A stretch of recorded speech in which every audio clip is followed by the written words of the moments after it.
There was a man named Isaac, born a long, long time before Jesus, and he had 2 sons. The older son's name was Esau, which means hairy, and the younger son's name was Jacob, which means something like cheat. Isaac liked Esau the best because he was big and strong and hairy, and he could hunt.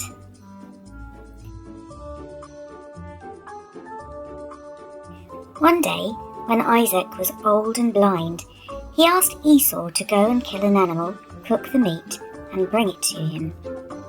And when you've done all that, I'll tell you what I will give you after I die. Esau ran off, but he was in such a hurry that he didn't notice his mother, Rebecca, hiding around the corner. Which son did Rebecca like best? Jacob, of course, partly because he stayed at home to help her, and partly because he was clever and sneaky, just like her. Rebecca decided then and there that Isaac's promise to Esau should go to Jacob instead. Together, she and Jacob plotted and planned. And in no time at all, Isaac had a visitor with a steaming pot of meat.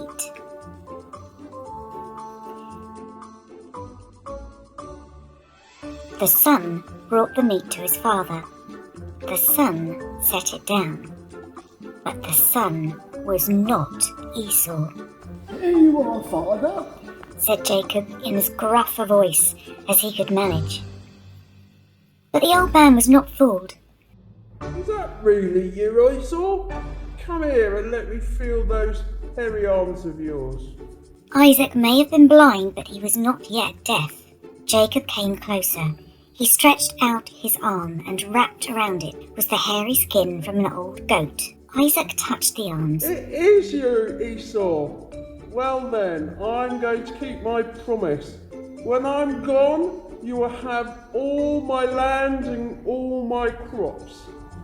And besides that, I'm getting you and putting you in charge of all the family. They must do whatever you tell them to. Jacob could hardly believe it. He ran off to tell his mother. And it was a good thing, because not a minute later, Esau came back to his father with another pot of meat. Hi, Dad. I brought you your meat.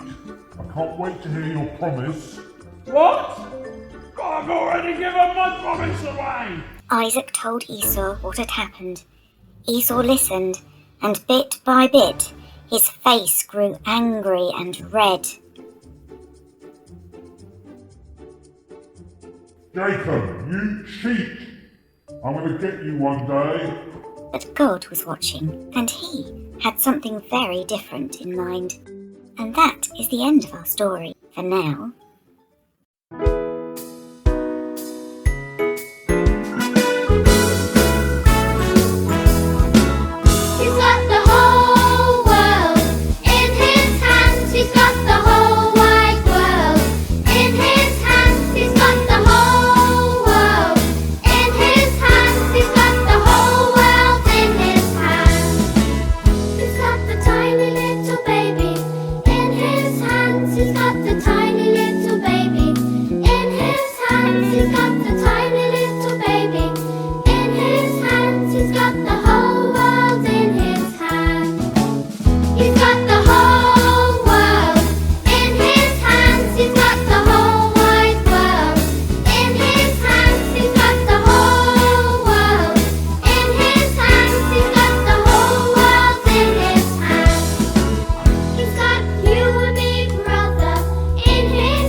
He's got everybody here.